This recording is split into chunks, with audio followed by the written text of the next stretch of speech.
পার্নেশ্বর থানার অন্তর্গত নবগ্রামের মানুষ নবগ্রাম সিএমএটি প্যাচে জমির বিনিময়ে চাকরি না পেয়ে সিএমএটি প্যাচের কাজ বন্ধ করে বিক্ষোভ দেখান।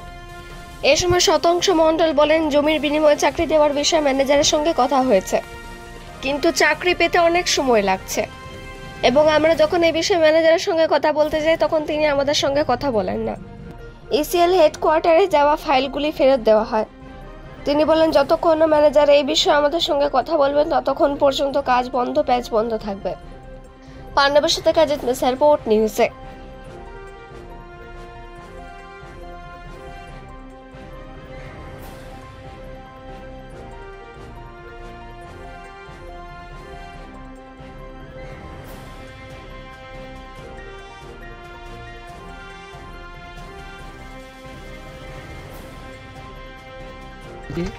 নবগ্রামের ভিলেজ থেকে যে ল্যান্ড ওনাররা আছে সকলে মিলে আমরা সবারই সহযোগিতায় এইটা বন্ধটা শুরু করেছি। যে মানুষের চাকরির ফাইল ডিলে করছে এবং পাট্টার যে কেস আছে তাদের ক্যান্সেলেশনের জন্য ক্যান্সেলেশন হচ্ছে না। হেডকোয়ার্টারে যে ফাইল পড়ে আছে তার অ্যাপ্রুভ হচ্ছে না। হেডকোয়ার্টারে যেসব ফাইল গেছে সেই ফাইল ব্যাক করে দিচ্ছে। নতুন এসওপি যে নর্মস সেই নর্মসে বলছে ফাইল করতে, কিন্তু আমরা দীর্ঘদিন ধরে এই জিনিস জানি যে এসওপি বলে কোনো জিনিস ছিল না।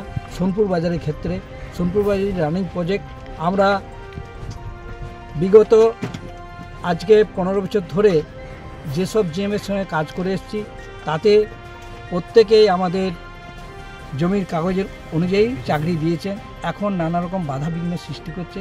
গ্রামের মানুষ, গরিব মানুষ কোথায় যাবে? তারা ল্যান্ডের এগেনস্টে চাকরি, ল্যান্ড দিয়েছে বলে আজকে প্রজেক্ট চলছে। আমরা প্রজেক্টের সঙ্গে কোঅপারেশন করি, গ্রামের মানুষ কোঅপারেশন করি, যেহেতু আমাদেরকে ল্যান্ডের এগেনস্টে চাকরি দেয়, তো আমরা কোঅপারেশন করেই চলি। এখন দেখছি ম্যানেজমেন্ট একটু বিরোধিতা করছে, চাকরির জন্য নানা রকম অজুহাত দেখাচ্ছে। এইটা আমরা চাইছি দ্রুত সমাধান হোক।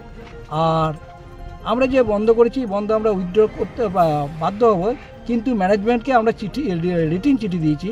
ম্যানেজমেন্ট আমাকে রিটিন চিঠি দিলে আমরা উইথড্র করব, যে কবে আমরা ম্যানেজমেন্টের সঙ্গে বসতে পারবো এবং ডিসকাশন করতে পারবো। যদি আপনার কথা না মানবে তো নিশ্চয়ই, গ্রামের কথা মানবে না এটা হয়?